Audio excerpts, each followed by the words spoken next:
Hey, what's up, you guys? I'm at Locals getting a cool deck that I actually have never had on my channel by none other than Justin. What deck is this? It's Heraldic Beasts. Let's hop into this. So we didn't get the new stuff, and I was planning to build this deck, but we didn't get it, and I cried a little. So when Mathematician came out, I built it anyway, because I thought it would help.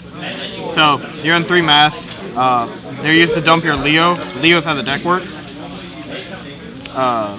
This and these are supposed to be the same thing. I'm getting these, so 3 level warrior. He's kind of like a cyber dragon, but he becomes level 4, and he's light. The fact that he's light is really important, and the fact that he's a warrior is kind of important.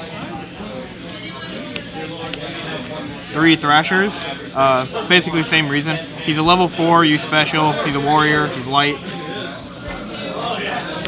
1 unicorn. This one is, he's light, and he can banish from grave to summon a heraldic exceed. Well, a psychic exceed, but generally it's going to be the heraldic one. 3 Aberconway. If there are 2 of these in your grave, you can banish one of them to add a heraldic beast from your grave to your hand. 3 Twin Eagle. Twin Eagle is really important. This is how generally you get your aggression off, because it allows you to put heraldic beasts from your grave back onto exceed monsters as materials. So you can essentially keep reusing one-off effects that really disrupt your opponent. And then the main of the deck is Leo.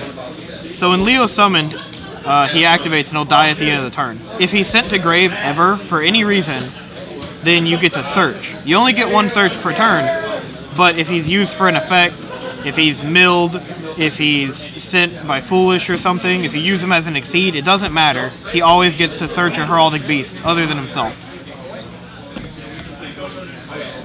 So that's the monsters.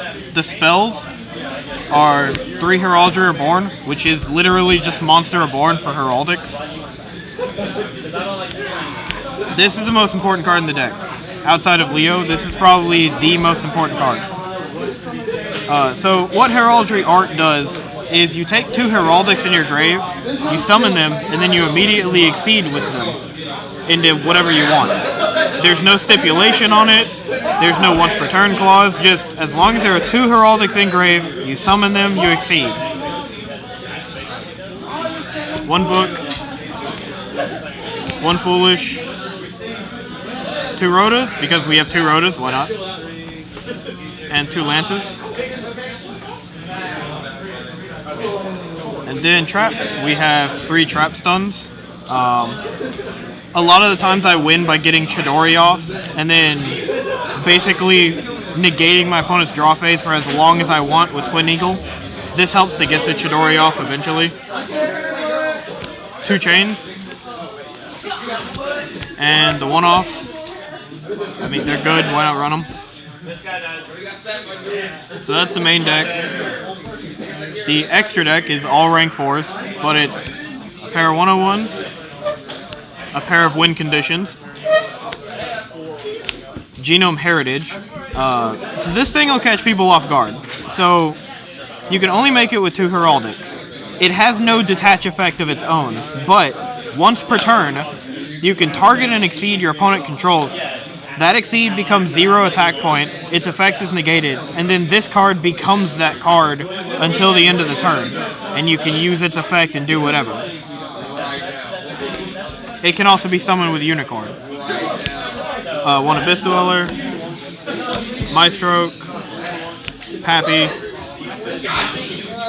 Laval Chain. This is used to dump more stuff into the graveyard to activate art. 1 Diamond Dire. Since most of the deck can be activated with Diamond Dire, I figured it was a good addition. 1 Star Liege, because why not? 1 Emerald. You are going to be dumping a lot of monsters in the grave really fast. This will get them back. 1 Heartland Draco. This is sort of my cowboy tech. Instead of running cowboy, I'm running this. It can attack directly by detaching. 1 Rhapsody. This card will really kill somebody if you can keep it alive long enough, because you can keep attaching materials to it and banish your opponent's graveyard. And then a black ship. That's the profile, guys. What do you think of Heraldic Beast? How are their matchups against some of the more popular things like Gear Gear Hat? It really, those matchups are all dependent on your trap stun. But against Gear Gear, it really depends on how many of like certain cards you have. Like how many trap stuns do you have? How many heraldry arts do you have? If you have enough stuff, there's infinite planes. I know that works with everything, but with Heraldics, you thin the deck so quickly that by the time you're done thinning your deck, you are only drawing cards that exceed from grave and generate tons of advantage. I appreciate the deck profile. Guys, remember, if you like it, give it a thumbs up, give some feedback on Heraldic Beast, and subscribe to my channel for more great Yu-Gi-Oh! Videos. Thanks again, Justin.